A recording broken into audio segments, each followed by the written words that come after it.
मन में कैसा इस समय लग रहा है आपको उल्लास? कहते हैं कि जो चीज बहुत अति होती है उसको व्यक्त नहीं किया जा सकता। हाँ।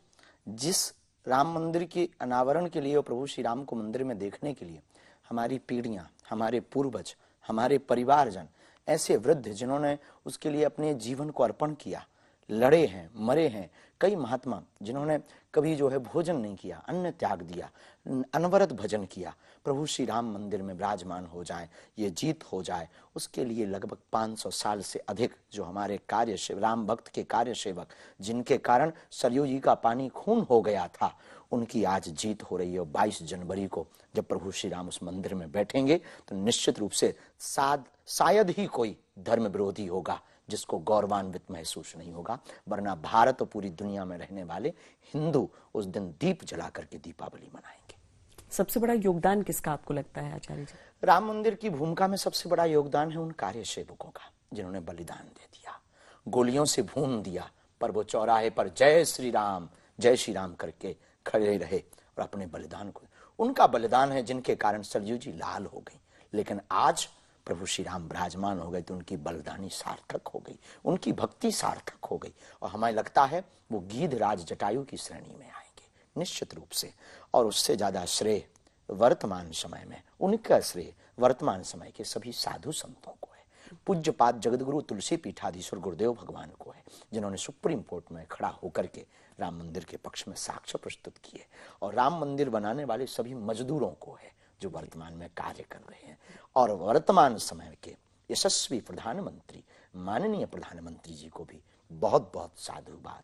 हम अक्सर प्रधानमंत्री पीठ के प्रति बहुत भावना रखते हैं, हाँ, लेकिन अब भाव रूप से हम उनको यही कहें, भगवान करे उनको सब अलाय बलाय से बचावें जो उन्होंने राम मंदिर के लिए, क्योंकि वो भूमि पूजन में भी गए थे, और 22 तारीख को हमने जो मीडिया के माध्यम से सुना कि वो जा रहे हैं, ये सौभाग्य है, उनको भी बहुत बहुत, इन सबको श्रेय है इस राम मंदिर के 22 तारीख के अनावरण का। पर सब कहते हैं कि अदालत ने किया, प्रधानमंत्री ने क्या किया? बात सही है, तो हमने उसमें अदालत को बाहर नहीं किया, परंतु अदालत और पक्ष, प्रधानमंत्री अदालत तो कब से कर रही है, पर नहीं हो पाया। बहुत प्रधानमंत्री रहे, नहीं कर पाए। उसमें अदालत का पक्ष बहुत मजबूत है, निश्चित रूप से अदालत ने ही ये सब कार्य किया है, लेकिन जन भावना को देख करके किया, जन भावना के साथ साथ साक्ष्य के कारण किया।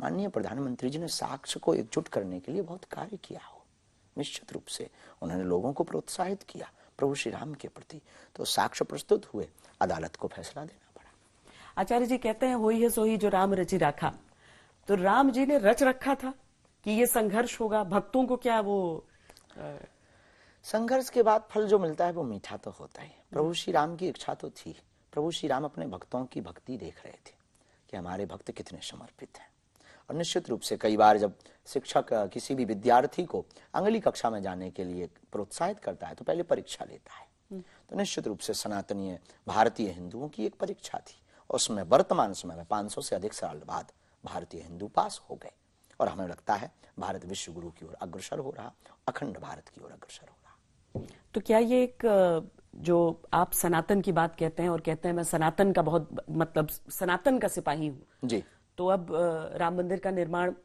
पूर्ण होने वाला है जी। ईदगाह को लेकर मथुरा में निर्णय आ गया है कि वहां पर सर्वे कीजिए। काशी विश्वनाथ के बगल में जो ज्ञानवापी जो है वहां पर भी सर्वे का काम पूरा होने वाला है। जी, ये हमारे जो हिंदू राष्ट्र की परिकल्पना थी उसके सब पार्ट हैं। हनुमान जी सब लीला कर रहे हैं, बागेश्वर हनुमान जी महाराज, प्रभु श्री राम और मथुरा के भगवान श्री कृष्ण सबको प्रत्युत्तर दे रहे हैं। ये सब हिंदू राष्ट्र की ओर अग्रसर होने के पार्ट हैं। राम मंदिर की जीत, ऐसे ही कृष्ण जन्मभूमि की जीत होगी, ज्ञानवापी की जीत तो लगभग तय हो ही चुकी है, उसमें कोई संदेह नहीं। ये सब सनातनियों की जीत के पार्ट हैं। निश्चित रूप से सनातन व्यापक होगा, इसका मतलब ये नहीं कि किसी एक मजहब को दबाया जाएगा, उस मजहब ने जो कुकृत्य किए हैं उसका प्रत्युत्तर उसे मिल रहा है। उन्होंने जो बलात् रूप से प्रभु श्री राम के मंदिर पर या फिर भगवान श्री कृष्ण की जन्मभूमि पर उन्होंने जो अवैध निर्माण किया, लैंड जिहाद कह दिया जाए तो बुरा नहीं है, लैंड जिहाद वालों को प्रत्युत्तर है। इतिहास में जो किया गया, इतिहास में किया तो वो भोगना तो पड़ेगा ही, कर्म तो कर्म है। पर किया किसी और ने, हाँ, तो अक्सर जब बाप की संपत्ति को बेटा ले सकता है, बाप की संपत्ति कमाता था तो बाप है, पर बेटा मौज कई बार उड़ाते हैं, तो परिणाम भी तो भोगना पड़ता है। तो अब उनके जिनके भी बाबर अब जिनका आदर्श रहा होगा तो उन्होंने किया है, तो अब रघुवर उसका प्रत्युत्तर दे रहे हैं, अब उसमें बुराई क्या है।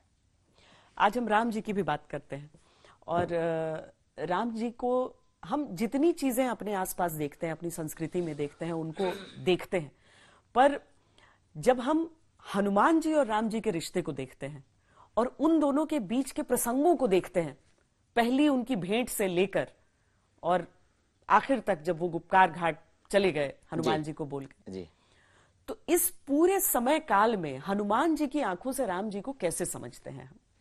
हनुमान जी महाराज हमेशा स्वामी की दृष्टि से प्रभु श्री राम को देखते रहे जी। वो हमारे स्वामी, हम सेवक। कौशलेंद्रो दासो, हनुमान जी कहते हैं हम प्रभु श्री राम के दास हैं। और इतनी हमारी जो दृष्टि हनुमान जी को लेकर के राम जी के प्रति है, इतनी उदारता, इतनी विनम्रता, इतना समर्पण हनुमान जी के अंदर था, उतना किसी में नहीं।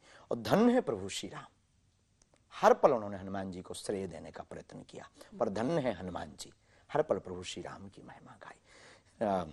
लंका चले गए हनुमान जी, लंका से वापिस आए तो लोगों ने बताया, जामवंत आदि वानरों ने, गजब हो गया। बोले राम जी बोले क्या गजब हो गया? लंका जल गई, पता लग गया, जानकी जी की भी खबर मिल गई। उन्होंने मुस्कुरा कर कहा कि किसने काम किया? तो ये सबसे पीछे बैठे, ये देखो ये उदारता है, ये विनम्रता है। हाथ जोड़े हनुमान जी सबसे पीछे बैठे, तो कहा कि हनुमान इधर आओ। तो वो गिर पड़े चरणों में हनुमान जी। राम जी ने उठाया, गिरो मत, नहीं नहीं ऐसा मत करो। हनुमान जी मुस्कुरा कर बोले गिरना दास का काम है, उठाना स्वामी का काम है। हनुमान तुमने तो बड़े बड़े काम कर दिए, लंका भी गए और बड़े बड़े काम कर दिए। हनुमान जी कहते हैं सो सब तव प्रताप रघुराई, नाथ न कछु मोरी प्रभुताई। राम जी कहते हैं लंका तो तुम गए, हनुमान जी कहते हैं हम गए जरूर, पर हवाई जहाज तो आपने ही दी। हनुमान जी ने जैसा इतना कहा, राम जी बोले क्या? बोले आपने जो मुद्रिका दी उस पर बैठ के गए। अच्छा अच्छा ठीक है। राम जी बोले एक बात बताओ, हमने मुद्रिका दी, आप पहुंच गए, पर लंका तो तुमने जलाई ना, इसमें तो तुमको धन्यवाद मिला। ना ना ना, हमने नहीं जलाई। किसने? बोले 5 लोगों ने। कौन कौन है, नाम बताओ। हनुमान जी बोले सरकार, सीता के संताप ने, आपके प्रताप ने, ब्राह्मणों के श्राप ने और रावण के पाप ने, हमारे बाप ने लंका को जलाया।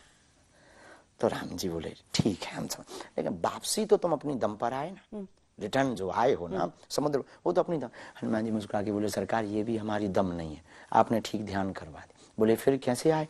चूड़ा मणि उतार तब दयु, जो जानकी माता ने चूड़ा मणि दी थी उनको ले बोले महाराज ये लो, हम इन पे बैठ के वापस आ गए। ये दास का भाव और ये स्वामी का भाव है कि माँ जानकी जी ने कहा अजर अमर गुण निधि सुत हूं, और राम जी ने भी कहा कि जाओ तुम मम प्रिय भरत ही सम भाई, जैसे भरत मेरा भाई प्रिय वैसे ही तुम प्रिय।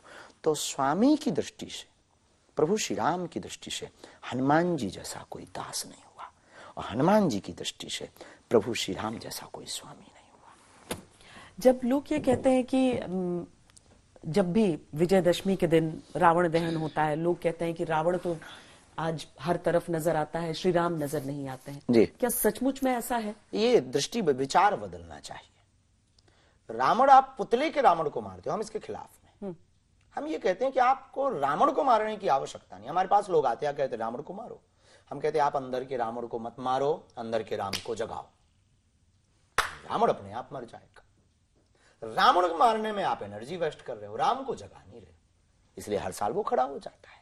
इसलिए भारत के लोग घाटा खा रहे हैं। अंदर के राम को जगाओ भाई, उजाला चाहिए, अंधेरा है तो अनशन करने की क्या आवश्यकता है? एक माचिस की तीली लाओ, जलाओ, अंधेरा अपने आप भाग जाए। उसके लिए अनशन की या फिर प्रवचन की क्या आवश्यकता है? कैसे जगाए राम को? राम को जगाने के लिए रामचरितमानस सहारा लो। राम को जगाने के लिए राम के आदर्शों को पढ़ो, उन्हें जीवन में चरितार्थ करो, मर्यादा सीखो, माँ से कैसा नाता, भाई से कैसा नाता, उदारता कितनी, और किन के सबरी के जूठे बेर। ये है हिंदू एकता का परिचय। वो सबरी के घर जूठे बेर खाते, वो केवट की नाव पर बैठकर, जो दुनिया को पार करते वो केवट की नाव पर बैठते हैं। ये उदारता लाओ, तब तुम प्रभु श्री राम को अपने अंदर जगा पाओगे। तुम सनातन के खिलाफ के लोगों के लिए लड़ने के लिए तैयार हो जाओ। वो सुग्रीव का साथ हो, हनुमान जी, राम जी का, प्रभु श्री राम के आदर्शों को उतारना पड़ेगा, तभी अंदर का राम जगेगा। आप जो कहते हैं कि जातिवाद को खत्म करना चाहिए, बेझिझक, यस, इसकी सीख भी राम से मिलती है। श्री बिल्कुल। सबरी के घर जाना क्या उद्देश्य है? वो परमात्मा सबरी के जूठे वेर क्यों खा रहा? मानो वो कहना चाह रहा हो कि प्रभु श्री राम तो क्षत्रिय वर्ण से थे, तो लेकिन उन्होंने इन सबको अलग रख दिया। अब मानो प्रभु श्री राम कहना चाहते, रघुवंशी जरूर हूं, पर जब तक सनातनीय एकता नहीं होगी तब तक आप महान नहीं हो सकते। प्रभु श्री राम बन गए तो बन गए। आचार्य जी, ऐसे में जब कोई रामचरितमानस को लेकर प्रश्न उठा देता है तो फिर क्या कहता है? बेचारे अज्ञानी है, उनको अज्ञानता है, अर्थ का अनर्थ करते हैं। रामचरितमानस प्रश्न का विषय नहीं है, रामचरितमानस समाधान का विषय है। उसमें तो उत्तर भरे पड़े, उससे प्रश्न आप निकाल रहे हो, उसके ऊपर प्रश्न। आप गंगा के ऊपर उंगली उठा रहे हो कि ये पवित्र है कि नहीं, ये बेफिजूली की बात है। ऐसे तो फिर कोई भी क्वेश्चन पर कोई भी आदमी से पूछेगा तुम अपने बाप के हो कि नहीं, ये क्वेश्चन कर दिया जाए तो फिर सिद्ध करने में उनको नानी याद आ जाएगी। ये बेफिजूली की अज्ञानता है।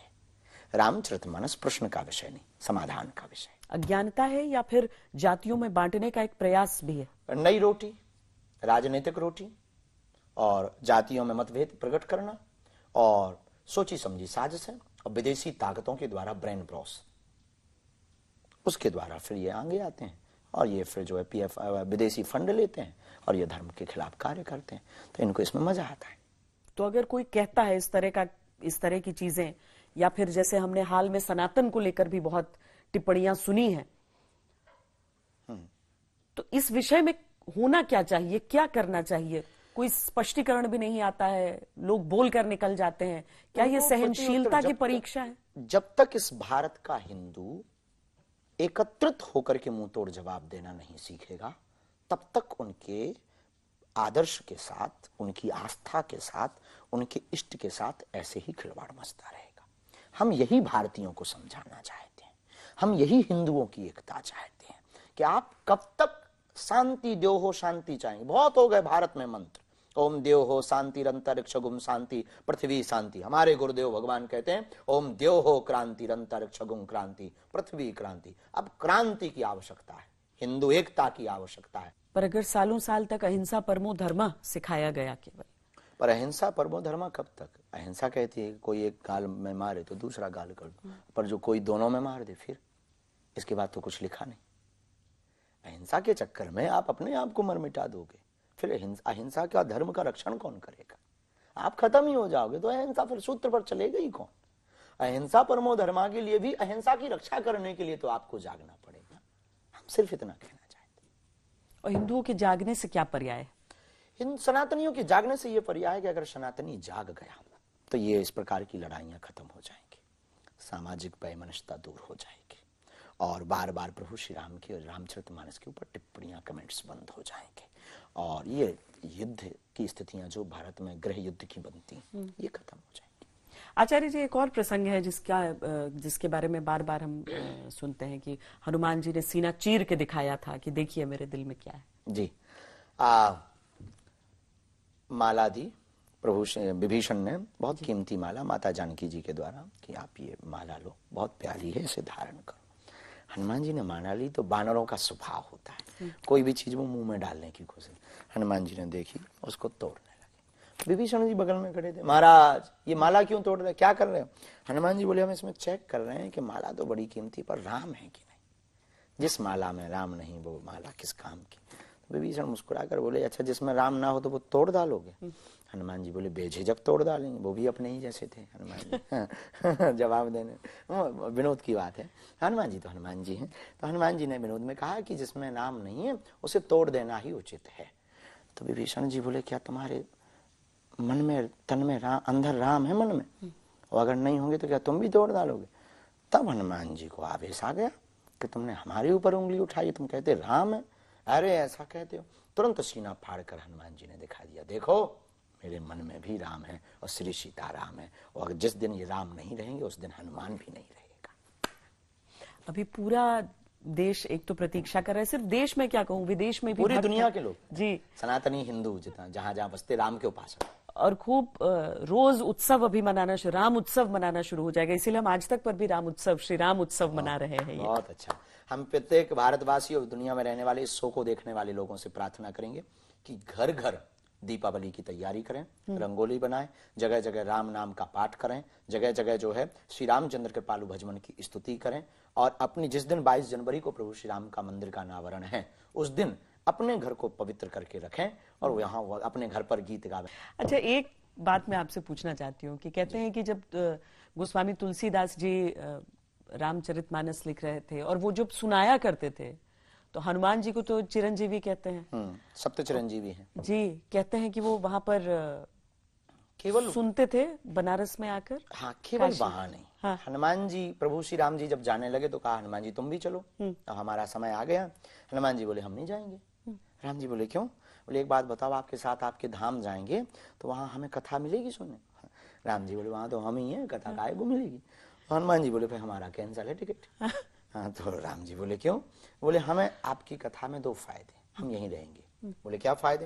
बोले जहां आपकी कथा होगी तो एक तो कथा का फल कथा मिलेगी, और जहां कथा होगी वहां आप भी आओगे तो आपका भी दर्शन होगा, तो 2 फायदे होंगे। इसलिए हमारे फायदे का सौदा ये है। इसलिए प्रभु चरित्र सुनबे को रसिया, राम लखन सीता मन बसिया। किसी ना किसी रूप में आज भी हनुमान जी प्रत्येक कथा में जाते हैं, क्योंकि ये सप्त चिरंजीवियों में एक है। अस्तुत्थामा बलर्व्यासो हनुमानश्च विभीषणा, कृपा परशुरामश्च सप्तैते चिरजीवना। इसलिए हनुमान जी महाराज आज भी कथा में आते हैं, और तुलसीदास जी की कथा में भी वृद्ध का रूप धारण करके गए थे, और चरण जब तुलसीदास जी ने प्रेत के कहने पर पकड़ लिए थे तब हनुमान जी का साक्षात्कार हुआ। तो प्राण प्रतिष्ठा में निश्चित है, और हमें तो लगता है जिस दिन प्राण प्रतिष्ठा 22 जनवरी को होगी, सबसे ज्यादा दुनिया में कोई नाचेगा तो हनुमान जी नाचेंगे। हमारा मनोभाव है, बहुत नाचेंगे हनुमान जी, बहुत खुश होंगे, क्योंकि उन्होंने प्रभु श्री राम की उस जन्मभूमि में प्रभु को झोपड़ी में देखा। वहां प्रभु राम लला के रूप में, बाल रूप में, जब वो सरकार भव्य मंदिर दिव्य में बैठेंगे ना, देखो भाई, हम तो अपने मन से कह रहे हैं, हमारी मति कह रही, दुनिया के सबसे ज्यादा खुशी किसी को होगी तो वो हमारे हनुमान जी को होगी, और बहुत नाचेंगे। अयोध्या नगरी भी बदलती जा रही है, बिल्कुल दिन ब दिन बदल रही है। वहां पर एक राम मंदिर का निर्माण ही हो रहा है। अभी तक तो इतने सालों तक सुनते थे कि हनुमानगढ़ी से ऊंचा कुछ नहीं हो सकता है, पर उससे ऊंचा राम मंदिर है। और बदलनी चाहिए, वो प्रभु श्री राम की नगरी है, वहां कण कण में रामत्व है, वहां पर कण कण में प्रभु श्री राम की आभा है, कण कण में प्रभु श्री राम का भाव है, कण कण में वहां के लोग बड़े भोले भाले। सरजू जी का किनारा, वो सरजू जी की लहरें, वो राम मंदिर, वो हनुमानगढ़ी का प्रसाद, वो वहां की गलियां, वो प्रभु श्री राम की स्मृतियां अद्भुत है, बदलनी भी चाहिए। और हम लोग जहां करोड़ों लोगों की आस्था, अरबों लोगों की आस्था हो, वहां ही न चमका पाए तो हम क्या खाक चमका पाएंगे। हनुमान जी को हमेशा ये लगता था कि राम जी उन्हें सबसे ज्यादा प्रेम करते हैं कि नहीं करते? हनुमान जी को इसलिए ये तो नहीं हम कह सकते कि हनुमान जी को ऐसा लगता था। हमारा मंतव्य ये है कि हनुमान जी बिल्कुल श्योर थे कि हमसे ज्यादा प्रेम राम जी करते थे, बेझिझक। हनुमान जी इसमें निश्चित थे, क्योंकि हनुमान जी का प्रेम 2 प्रकार का था जी। माता पिता रूप में भी और स्वामी रूप में। माँ जानकी को माँ, प्रभु श्री राम को पिता रूप में हनुमान जी देखते थे। तो निश्चित रूप से हनुमान जी को यह निश्चय ही था। लोक कथाओं में कई बार इस बात का जिक्र हो जाता है कि उनको इस चीज को लेके, इसीलिए जो सिंदूर लगाते हैं, चोला चढ़ता है जी। एक बार माता जानकी जी श्रृंगार कर रही थी, तो अपने माथे में सिंदूर, जो श्रृंगार माताओं का होता है, सुहाग का श्रृंगार कर रही थी माँ। देख करके हनुमान जी ने बाल्य भाव में, माँ ये क्या कर रही हो? अब माता जानकी जी ने मुस्कुरा करके कहा, बेटा ये सिंदूर है, इसको लगाने से तुम्हारे स्वामी यानी हमारे प्राणनाथ, वो प्राणनाथ संबोधित करते थे, प्राणनाथ की आयु बढ़ेगी, उनकी आयु बढ़ेगी, दीर्घायु होंगी। वो तो हनुमान जी ने मन में विचार किया, चुटकी भर सिंदूर लगाने से उनकी आयु अगर 1-2 दिन बढ़ती है, हम पूरे शरीर में लगा लेंगे तो लंबा जिएंगे, दीर्घायु क्या अजन्मर हो जाए प्रभु श्री राम। तो हनुमान जी ने पूरे शरीर में सिंदूर लगा लिया, दरबार में जाके खड़े हो गए। तो हनुमान जी हंसने लगे, बड़े ठहाका लगा के। हनुमान जी ने मन में कहा कि अब भाई देखो, आयु बढ़े या ना बढ़े वो तो बढ़नी है। प्रभु खुश हो गए, हमें देख के यही बहुत अच्छा है। तो राम जी ने पूछा क्या बात है, और हनुमान आज ये कौन सा रूप बना के आए? बोले प्रभु आपकी जय हो, हमने सुना, हमने माँ से सुना हमारी माता श्री जानकी जी ने कहा कि माथे में थोड़ा सा चुटकी भर सिंदूर लगा लेने से आपकी आयु बढ़ती है। हमने सोचा हम आपके दास हैं, आप लंबे दीर्घायु हो जाए, तो हमने पूरे तन में ही सिंदूर लगा लिया। उस दिन के बाद फिर भक्त उनके भी शरीर में, अंग में चूल्हा चढ़ाने लगे। आचार्य जी, जिस राम राज्य की बात होती थी वो क्या है और क्या वो संभव है आज की दुनिया में? संभव है, करने वाले लोग चाहिए। राम के आदर्श को जब जिस दिन भारतवर्ष के लोग अपने हृदय में स्थापित कर लेंगे, राम राज्य की परिकल्पना पूर्ण हो जाएगी। राम राज्य का मतलब वैमनस्यता दूर हो। राम राज्य का मतलब छोटा और बड़ा समानता हो। राम राज्य में सबसे महत्वपूर्ण भूमिका थी समानता की। राम के राज्य में गिलहरी को भी जो है, गिलहरी को भी न्याय मिला। और इस भारत में वर्तमान में अभी अनेक जगहों पर अन्याय हो रहा, अनेक निर्दोषों को दोषी बना दिया जाता है और दोषी को निर्दोष घोषित कर दिया जाता है। तो जिस दिन ये परिस्थितियां भारत की बदल जाएंगी, कानून व्यवस्था मजबूत हो जाएगी और लोकतांत्रिक देश है, इस लोकतांत्रिक देश में भारतवर्ष के निवासी जिस दिन अपने हृदय में राम के आदर्श को स्थापित कर लेंगे, उसी दिन हमारे भारत में राम राज्य प्रारंभ हो जाएगा। लेकिन अभी संभव नहीं। अभी इस भारत में जहर जैसे बहुत रोग हैं, लव जिहाद जैसे कैंसर हैं। जब तक ये नहीं समेटेंगे तब तक राम राज्य संभव है। कानून से मिटेगा, समाज से? दोनों से। दोनों एक दूसरे के पूरक है। कानून तो नियम लागू कर सकता है, पालन तो समाज को करना पड़ेगा। तो समाज जागरूक होगा, हाँ, कानून कठोर होगा, मिट जाएंगे। पर जहां पर सचमुच में दिल से दिल मिल जाते हैं, वहां पर भी लव जिहाद है आपके हिसाब से? सचमुच में दिल से दिल मिलते हैं, ये अभी वर्तमान में तो संभव नहीं है। कई बार हो भी जाता है तो हमारी दृष्टि ये कहती है कि प्रेम से कोई हमारी बुराई नहीं, पर प्रायोजित तरीके से प्रेम हो, ये प्रेम नहीं। वास्तविक अगर आपको प्रेम हो गया। पर कोई ऐसा नेता लगता है जो आपको राम राज्य की दिशा में कम से कम ले जा सके? नेताओं पर हम ऑब्जर्व बहुत कम कर पाते हैं। हम नेताओं पर बहुत दूरी रखना चाहते हैं। हाँ, रखना नहीं चाहते, उनसे बच कौन सकता है। लेकिन हम अपनी वाणी से बस दूर से ही ठीक है। आशीर्वाद लेना आता है तो लेने आते हैं तो किसी को मना नहीं करते। हाँ, ये हमारा स्वभाव है। कोई हमारे पास आए, हाँ, हम भी मिलते, बेझिझक मिलते, हमें उनसे बुराई नहीं। अच्छा आचार्य जी, ये तो बड़ी दिक्कत हो जाती होगी, क्योंकि अगर एक पार्टी का एक व्यक्ति आकर आशीर्वाद ले और दूसरी पार्टी का व्यक्ति उसी चीज के लिए आशीर्वाद ले नहीं होती दिक्कत, क्रॉस कनेक्शन हो जाएगा। नहीं, आशीर्वाद देने का लेवल बढ़ा दिया जाता है। जो कैमरे पे नहीं बताया जा सकता। अच्छा, हाथ भी तो दो है ना आशीर्वाद, एक आशीर्वाद। मतलब दिल से ये दो हाथों का आशीर्वाद उसको जाता है जिसको लगता है देश का भला कर सके। हमें ये जिसके मन में ये रहता है हम उसको बोलते भी। अगर आप राष्ट्रभक्त हैं तो हनुमान जी आपकी सुनेंगे। हम आशीर्वाद नहीं देते, हम प्रार्थना करते हैं। हमारी एक आदत बहुत विचित्र है, किसी को भी हम आशीर्वाद नहीं देते, हम उसके लिए प्रार्थना करते अपने आराध्य से। और तुम अगर खरे होगे, सत्य होगे, राष्ट्रभक्त होगे, तो वो तुम्हें जय जय करते।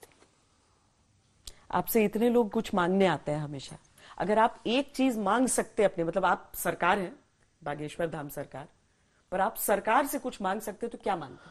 हम वैसे कोई हमारी अपनी मांग तो नहीं थी, ना है, लेकिन भारतीय नागरिक होने के नाते अगर हम भी भारत के नागरिक हैं, वोट हम भी डालते हैं, तो वोट का अगर हमसे कोई कहे कि आप कुछ मांगो, तो पाक अधिकृत जमीन पीओके भारत में पुनः वापस ले ली जाए, जो उन्होंने अपनी कश्मीर बना रखी है, यही हमारी वोट की दक्षिणा होगी। और हमें जो है ऋण मुक्त कर दिया जाए। हमारा कर्जा है सरकार के ऊपर, हमने वोट दिया, और कर्जा हमारा सरकार चुकाए, और चुकाने के रूप में हमारी जो पीओके है, पाक अधिकृत जमीन, वो दे दे। बस निश्चित रूप से हमें ये लगता है करोड़ों सनातनी भारतीय, करोड़ों लोग इससे प्रसन्न होंगे, इसमें किंचित मात्र संदेह है। आपको लगता है कि भारत में इतनी शक्ति है, हमारी सेना में, हमारी बहुत जल्दी होने ही वाला है निर्णय। हम इसके लिए, हमारे पूज्य गुरुदेव भगवान तुलसी पीठाधीश्वर सरकार ने इसके लिए यज्ञ भी किया, हम भी यज्ञ करवाएंगे धाम पर। पाक अधिकृत जमीन को लेने के लिए यज्ञ करवाएंगे, चाहे वापस लेना है। हम अपने अध्यात्म बल पर प्रार्थना करेंगे। भारत सरकार मजबूत है, वो कर सकती है, और उनमें सेना है, उनके पास ताकत है, वो कर सकते हैं, ले सकते हैं, और ले करके रहेंगे। हमें भरोसा है वो होके रहेगा। आचार्य जी, भारत या इंडिया? भारत। अभी जो ये नई प्रधानमंत्री भारत, प्राइम मिनिस्टर भारत लिखा हुआ प्रधानमंत्री के सामने भी कई बार दिखा। अच्छा कदम लग रहा है। अच्छा कदम है, बहुत प्रिय है भारत में, क्योंकि हमारा देश महाराज भरत के नाम से भारत पड़ा जी। तो भारत ठीक है, ये प्राचीन है, तो प्राचीन ही ठीक है। लोग कहते हैं, अब हमने तो देखा नहीं अपने, लोग कहते हैं इंडिया बाद में बना, नाम लिखा, लोगों ने अंग्रेजी में संबोधन किया, कहीं कहीं से फैक्ट जोड़ करके बोलते हैं। भारत ठीक है, क्योंकि संकल्प में जब हम आचार्य लोग बोलते हैं तो भारत वर्षे, आर्यावर्ते भारत देशे, भारत वर्षे कहते हैं, तो भारत ठीक। राम मंदिर के निर्माण और उसकी प्राण प्रतिष्ठा, क्योंकि निर्माण तो अभी कई दौर में आगे चलेगा। अभी प्रथम तल का निर्माण, जिसमें कम से कम दर्शन के लिए जो श्रद्धालु हैं वो आ सकेंगे। कभी तंबू में देखा था, फिर अभी एक अस्थायी निवास है राम जी का, रामलला जिसमें है, और अब वो विशाल मंदिर बनकर तैयार हो जाएगा। जी, तो उसके साथ आपको लगता है भारत का एक नया अध्याय शुरू होने वाला है? हो गया, पर जिस दिन ये निर्णय हुआ था उसी दिन भारत का एक नया अध्याय शुरू हो गया था। अनावरण के बाद में, प्राण प्रतिष्ठा के बाद में, और जय जयकार हो गए। एक हम छोटी सी अपील करेंगे सरकार से, माननीय प्रधानमंत्री जी जाएंगे, हमारी बात तो कोई सुनता नहीं, आपके माध्यम से अगर कोई सुन ले तो हम टीवी के माध्यम से कहेंगे, वो जो मजदूर थे ना, उनको उसमें जरूर बैठाएं, वो भी संत से कम नहीं, जिन्होंने राम मंदिर बनाने में भूमिका निभाई। हमारी अपील है वहाँ के ट्रस्ट से, हमारे ट्रस्ट उतने ज़्यादा तो हमारी पहुँच नहीं है, अगर इस वीडियो को वो देखें, उन मजदूरों को जिन्होंने राम मंदिर बनाया, वो भी, और हम उन मजदूरों को भी कहेंगे कि अब जीवन भर के लिए मांस मदिरा अगर कोई करता हो तो वो त्याग देवें और सच्चे राम के भक्त हो जाएं, क्योंकि उनका भी सदियों तक के लिए नाम लिख गया है। निर्माण के समय कई बार मैं मंदिर के भीतर गई परिसर में, तो कभी उठ नहीं रहा होता था कोई पिलर उनसे, तो जय श्री राम के नारे के साथ उठाते थे और उसे लगा देते थे। तो हालांकि जब काशी विश्वनाथ कॉरिडोर का निर्माण करवाया प्रधानमंत्री ने, तो वहां तो मजदूरों को उन्होंने उद्घाटन के लिए बिठाया था, विशेष निमंत्रण दिया था। वाह, इनको भी दे दे अगर है ऐसा। हम कह नहीं सकते उन्होंने दिया होगा, हमें खबर नहीं है, पर हम एक ध्यान चाहते हैं वो सबसे विशिष्ट अतिथि बने, विशिष्ट अतिथि बने, उस दिन का विशिष्ट अतिथि उनको बनाया जाए। अब मुझे तो लगता है कि पूरी दुनिया में बहुतों को निमंत्रण जा सकता है। हाँ। एक तो हम पर भी धाम भी जाएगा, जनकपुर भी जाना चाहिए, ससुराली में भी जाना चाहिए, और गया होगा निश्चित रूप से। वहाँ के ट्रस्ट के लोगों ने हमारे जैसे साधारण व्यक्ति के पास में पत्र पहुंचा जी। हाँ, हमारे जैसे साधारण आदमी के पास भी राम मंदिर का उसका आप ट्रस्ट पहुंच रहे हैं 22 तारीख को? हम पूर्व में ही, क्योंकि उस वक्त जैसा भी बनेगा प्रभु श्री राम की, लेकिन हम 14-15 को ही पहुंच जाए। कितने उत्साहित हैं? कितने अति उत्सुक है, मतलब उस उत्साह का वर्णन बार बार जब आप वार्ता करते हैं आँख डबडबा जाती प्रभु से। ऐसा मान के चलो कि एकदम कई बार मन करता अकेले में कि जय श्री राम का वो गीत लगा के वो डांस कर ले। करते भी हैं कभी कभी, कभी कभी बहुत मस्ती में झूम लेते हैं। आचार्य जी, जब विध्वंस हुआ था आपका तो जन्म भी नहीं हुआ था उस समय? नहीं, हमारा जन्म 96 में हुआ है जी, यानी 4 साल बाद। हाँ, 4 साल बाद। तो आपने कहानियां सुनी होंगी, उसके बारे में सुना होगा जो कुछ हुआ था? हमने हम चूंकि एक छोटे से गांव में रहते हैं, तो उस गांव में चर्चाएं चलती थी कि जब बाबरी मस्जिद ढहाने के लिए समय आया, तब सब गांव से लोग गए। तो हमारे बगल की एक चर्चा बताते रहते थे हमारे दादाजी कि एक 25-26 साल का युवा माता पिता को प्रणाम करने गया, तो माँ बोली कहाँ जा रहे? बोले अब हमें आशीर्वाद दो, हम अयोध्या जा रहे हैं, लौट के आ पाए या ना आ पाए। तब उसके पिताजी ने एक बहुत बड़ी बात कही थी कि राम के लिए अगर बेटा जा रहे हो तो जाओ, काम करके आना, और ना भी आओ तो तुम हमारे सच्चे सपूत हो और तुम राम के काज के लिए जाओ। अब वो गया, लौट के नहीं आया। तब एक घटना बताते हैं कि जत्था का जत्था चला। उस वक्त की बेहुदा सरकार ने जगह जगह पर रोक लगा दी कि कोई अयोध्या ना पहुंच पाए, पत्ता भी ना हिल पाए। चित्रकूट के आगे ये पूरे गांव, पुराना जमाना था, ट्रेनें सब बंद हो गई थी। ट्रेनें कुछ गई थी तो भर के गई थी, कुछ उस समय पे एन मौके पे बंद हो गई। तो चित्रकूट के आगे जहां पर पुलिस ने बैरिकेटिंग किए थे, तो वो कहते हैं कि गांव के बगल से, हमारे गांव के बगल से एक गाय पैदल चल कर गई थी। अच्छा। अयोध्या।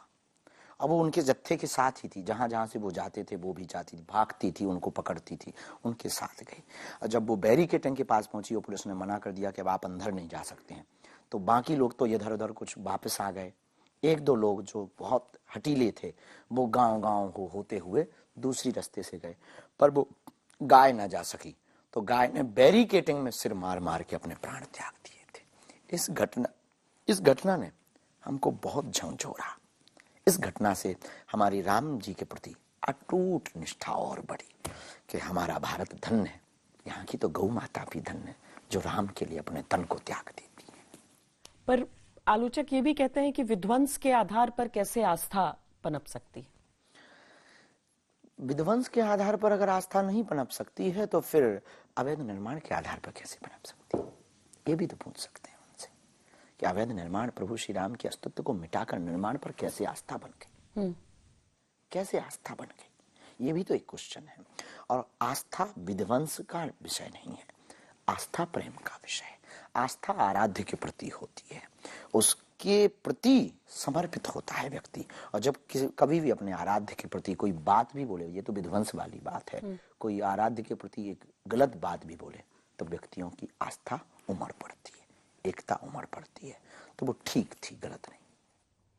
जब श्री राम को आप देखते हैं, सुनते हैं, जीते हैं, तो कौन सी बात है उनकी जो मर्यादा पुरुषोत्तम जिनको हम कहकर पूजते हैं, उनकी आपको सबसे ज्यादा प्रेरित करती है? प्रभु श्री राम की एक बात हमको बहुत प्रेरित करती है। लंका में जब रावण मर गया और प्रभु श्री राम चांद की चांदनी में शिला के ऊपर बैठे, उसी समय एक स्त्री की छाया परछाई दिखाई पड़ी कि कोई स्त्री पीछे से आ रही है। तो प्रभु श्री राम खड़े हो गए, और जब खड़े हुए तो पूछा, मां तुम कौन हो? तो वो स्त्री फबक फबक कर रोने लगी। तो प्रभु श्री राम ने पूछा, क्या हुआ? तो वो रोते हुए कहती है कि हे राम, हे वीर राम, मैं बदकिस्मती से आतताई रावण की पत्नी मंदोदरी हूं, जिसका तुमने आज वध कर दिया। तो प्रभु श्री राम ने कहा कि मां, आप इतनी रात को यहां क्या कर रही हो? तुम्हारे पति तो वीर गति को प्राप्त हो गए हो, तुम यहां कर क्या रही हो? तब फिर वो मंदोदरी फबक फबक करके रो करके कहती है, राम, मैं देखने आई हूं कि मेरे पति में उस वीर में क्या अंतर है। ऐसा क्या है जिसने मेरे इतने बलवान पति, जिसने पूरी दुनिया को हिला करके रख रखा था, जिसके चलने से पृथ्वी डोलती थी, देवता भागते थे, उसको मार डाला? कौन है वो वीर? ऐसा उसमें क्या है? तो राम जी ने मुस्कुराकर पूछा, मां, तो आपने क्या ऐसा मुझ में अलग पाया, जरा बताओ।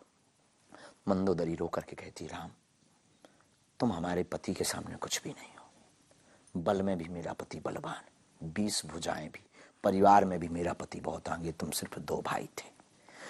पति मेरा साम्राज्य में भी बहुत बड़ा था, धन में भी बहुत बड़ा, सोने की लंका थी। बस राम, मैंने तुम में एक ही अंतर पाया, एक मेरा पति था जो दूसरे की स्त्री को अपनी स्त्री बनाना चाहते थे, और राम एक तुम हो कि दूसरे की स्त्री की परछाई देख करके मां से संबोधित करते हो। यही इनकी मर्यादा बहुत अद्भुत थी। और श्री राम के अस्तित्व को लेकर इतने सालों तक, इतने वर्षों तक लोग प्रश्न उठाते रहे और कहते रहे कि साबित तो करके बताओ कि यही है राम जन्मभूमि। अस्तित्व ये जो मांग रहे थे, उनको जवाब तो वैसे सुप्रीम कोर्ट ने दे दिया है। निर्णय, अदालत का निर्णय होना सर्वोपरि निर्णय है इस भारत में कानून के हिसाब से। और दूसरा, ये लोग बड़े अद्भुत लोग, तो उनके कोई कवि हैं, उनका नाम हमें स्मरण नहीं आ रहा, वो उनकी एक रचना हमको बहुत याद आती है कई बार। ये जो उंगली उठाते हैं उन पे भी प्रशंसन उठ सकता है। प्रभु श्री राम के अस्तित्व तो इसी में है, राम सेतु प्रभु श्री राम का अस्तित्व का आज भी जीवंत प्रमाण है, और अगर वहां पे गए तो खुदाई में मिल ही गए। पर अभी प्रभु श्री राम का मंदिर बनेगा, केवल मंदिर नहीं बनेगा बल्कि उनकी पूरी जीवन दर्शन के लिए वहां पर पूरे हिस्से में मंदिर के चारों ओर ऐसी प्रतिमाएं लगाई जा रही हैं, ऐसी प्रदर्शनी लगाई जा रही है जिससे प्रभु श्री राम के जीवन के बारे में सब सीख पाए। जी, आपको लगता है कि आज की पीढ़ी को अलग तरीके से श्री राम के बारे में बताना होगा, या फिर जैसा हमने सीखा या फिर हमारे आपने सीखा वैसे ही वही परंपरा का तरीका? श्री राम आदर्श हैं। प्रभु श्री राम को अपने जीवन में चरितार्थ में उतारने की आवश्यकता है, और सीखना प्रभु श्री राम से प्रत्येक प्रसंग पर है। प्रभु श्री राम का मंदिर का मतलब ये नहीं, मंदिर से देश का इतना बड़ा लाभ है, कोई सीख सके। प्रभु श्री राम के जब चरित्र को वो पढ़े, प्रभु श्री राम के जब वो दर्शन को करे, तो दर्शन का मतलब ये नहीं कि मूर्ति को देखना, दर्शन का मतलब है कि उनके रूप को अपने में समाहित करके उनके नियमों को, उनकी मर्यादा को अपने आप में समाहित करना, ये है दर्शन का लाभ। प्रभु श्री राम से हमें सीखना पड़ेगा उदारता, प्रभु श्री राम से सीखनी पड़ेगी शत्रुओं से भी कैसा स्नेह। वो रावण को भी कई बार मौका देते हैं, हनुमान को भेजकर, अंगद को भेजकर, कि हो सके अभी भी हमसे समझौता कर ले। प्रभु श्री राम से सीखना पड़ेगा कि जिन मां ने वनवास दिया सबसे पहले उन्हीं को प्रणाम करते हैं। प्रभु श्री राम से सीखना पड़ेगा मित्रता निभाना और मित्रता करना। हमने एक बार राम जी को अपने जीवन में सोचा कि मान लो हम दो भाई हों, वन में हों, और कोई नारी का हरण करके ले जाए। हमारे जैसा साधारण आदमी सोच रहा था, प्रभु श्री राम का जरा संघर्ष देखना। और शायद वर्तमान में उस समय का रावण, अभी अगर अमेरिका कह दिया जाए व्हाइट हाउस सिक्योर है तो गलत नहीं होगा, वहां का कोई व्यक्ति, तब क्या करेंगे? हम अंदर ही अंदर सोच रहे थे कि अगर ऐसी परिस्थिति हमारे साथ वन में घटित हो जाए, कोई अमेरिका का ले जाए, हमें पता लगे कि अमेरिका का फलाना फलाना वहां ले गया, हमारे मन में चलो भाड़ में गया, अपन दूसरा सिस्टम देखते हैं। लेकिन प्रभु श्री राम का आदर्श देखो, उन्होंने हमें ये सिखाया कि वन में दो भाई, वहां उन्होंने प्रभुता का भी प्रयोग नहीं किया, वन में दो भाई, और उन्होंने कैसे हनुमान को ढूंढा, सुग्रीव से मित्रता की, बल्कि बाली ज्यादा बलवान था, बाली से मित्रता नहीं की, सत्य का साथ दिया, सुग्रीव से मित्रता की। प्रभु श्री राम ने खोज की, फिर कैसे समुद्र के ऊपर पुल बनाया, कैसे फिर लंका गए और कैसे सेना खड़ी की और कितना संघर्ष किया और कैसे सबसे बलवान शत्रु को मारा और विजय प्राप्त करके आए। इससे ये सीखना है कि जिंदगी में संघर्ष ही इंसान को महान बनाता है, और वो तो भगवान है, वो तो परमात्मा है। इसलिए प्रभु श्री राम के आदर्शों को वर्तमान के युवाओं को सीखने की आवश्यकता है। चरित्र सीखने योग्य है, सीखना है, उनको समझना है और जीवन में उतारना। आचार्य जी, बहुत लोग ये भी कहते हैं कि जब देश में बेरोजगारी है, लोग गरीब हैं इतने, तो मंदिर की बात हो रही जी, बात मंदिर पर हो रही, बात मंदिर पर हो रही। मंदिर बनने से भूख तो मिट नहीं जाएगी, बेरोजगारी तो मिट नहीं जाएगी, बड़ी अद्भुत बात है। हम अगर हम ये उत्तर उन लोगों से कहते हैं कि क्या मस्जिद बनने से बेरोजगारी मिट जाएगी, क्या मस्जिद बनने से भारत की भूख मिट जाएगी, फिर उसका क्या हज यात्रा से मिट जाएगी? नहीं, आस्था है, श्रद्धा है, और श्रद्धा में आदमी कुछ भी कर सकता है, और श्रद्धा प्रभु श्री राम के लिए है। लेकिन हाँ, राम मंदिर से करोड़ों लोगों का लाभ होगा, हम ये कह सकते हैं दावे के साथ। कैसे? राम मंदिर से फूल विक्रय करने वालों का घर बढ़ेगा, राम मंदिर से जो मजदूर कार्य कर रहे हैं उनको कार्य मिला, उनका भी कल्याण हो रहा। राम मंदिर से सफाई कर्मी भी तो लगेंगे, राम मंदिर में व्यवस्थाएं भी लगेंगी, राम मंदिर में सेवादार भी लगेंगे, राम मंदिर में सिक्योरिटी गार्ड भी लगेंगे, राम मंदिर में भोजनालय भी चलेगा, राम मंदिर में वेद विद्या का पठन पाठन भी होगा, राम मंदिर में मंत्रोच्चारण का उच्चारण होगा तो सकारात्मक ऊर्जा भी आएगी, राम आदर्श है तो राम के चरित्र का गुणगान भी गाया जाएगा, तो लोगों के जीवन में सकारात्मकता भी आएगी, पॉजिटिविटी भी आएगी, और इतने लोगों को उससे रोजगार भी मिलेगा, कल्याण होगा, और लोग उससे जो है धर्म के साथ साथ भोजन के साथ साथ भजन भी पाएंगे। तो जो कहते हैं कि केवल ध्यान भटकाने के लिए मुख्य मुद्दों से हो रहा है ये सब कुछ, इस देश में इस देश में फिर हर चीज फिर ध्यान भटकाने योग्य है, केवल राम को ही ध्यान भटकाने वाली बातें क्यों की जा रही हैं? क्रिकेट से क्या लाभ है, आप बता दीजिए, हम आप पे भी प्रश्न कर सकते हैं कि क्रिकेट से क्या लाभ है आम जनमानस को? क्या गरीबी मिटती है? बस यही लाभ है कि सट्टेबाजों के नंबर ज्यादा चलते। हम कह देंगे तो आग लगेगी, लेकिन वो कहते नहीं वो तो खेल कूद है। तो ये आस्था है भाई, इससे लाखों लोगों को लाभ। पानी बेचने वाले को, फूल बेचने वाले को, लॉज बनाने वालों को, होटल बनाने वालों को, पर्यटक आने वालों को, विदेशी पर्यटकों को आप लुभा पाएंगे। विदेशी लोग आएंगे तो वो आर्थिक लाभ ही तो कराएंगे, आर्थिक लाभ कराएंगे तो समृद्धता भारत की ही तो बढ़ेगी, विदेशों की थोड़ी बढ़ेगी। तो क्या लाभ नहीं है ये पूछो। आध्यात्मिक लाभ भी है, आर्थिक लाभ भी है। पर क्या धर्म पर राजनीति होनी चाहिए या धर्म बिल्कुल भी नहीं। धर्म से राजनीति चलती है, राजनीति से धर्म नहीं चलता है, ये राजनीति का विषय नहीं है। प्रभु श्री राम भगवान श्री कृष्ण आस्था का विषय है।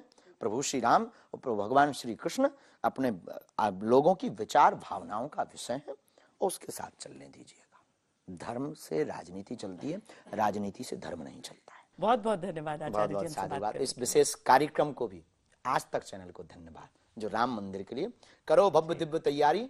22 जनवरी को अयोध्या चलेंगे सब मुगदरधारी। बहुत धन्यवाद।